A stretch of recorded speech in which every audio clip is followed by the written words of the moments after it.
Hello dear students, today we will learn about the usage of gerunds. Since a gerund functions as a noun, it occupies the same position in a sentence that a noun does.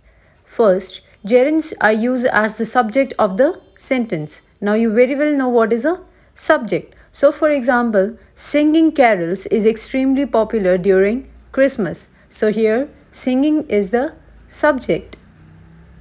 In the above sentences, singing, running, walking, and reading are gerunds. Like a noun, they are used as the subject of the given sentences. Next, gerunds are used as objects of prepositions.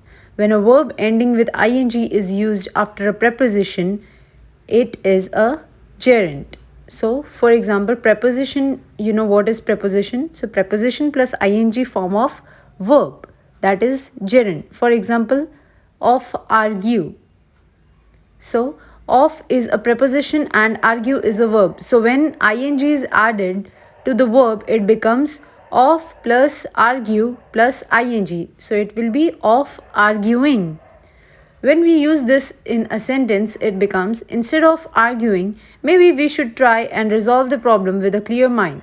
For example, Helen is fond of reading books. So here you just don't need to write Helen is fond reading books. You can add of with it. Next, gerunds are also used as objects of a verb. The gerund usually comes after the verb. A preposition is not required between the verb and the gerund. So here they are saying that a preposition is not required between the verb and the gerund. So gerund usually comes after the verb always. So for example, I like writing poetry and have written a number of poems. Prerna loves imitating people and it often gets her into trouble. So these are gerunds which are also used as objects of a verb. In the above examples, the verbs like, love, knows, and finish are followed by the gerunds writing, imitating, cooking, and cleaning respectively. So these words replace with the other ones. Now, what are the usage of gerunds? So, for example, if we have waiting as a subject, then here waiting for the right time is a waste of time. Here waiting is the gerund which is used as the subject of the sentence. And if we use as the object of a preposition, I am tired of waiting. See, of waiting is used.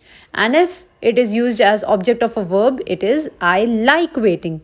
So here, this is how you need to just go through this usage of gerunds and complete the next exercise. I will be giving you the answers as PDF. Thank you.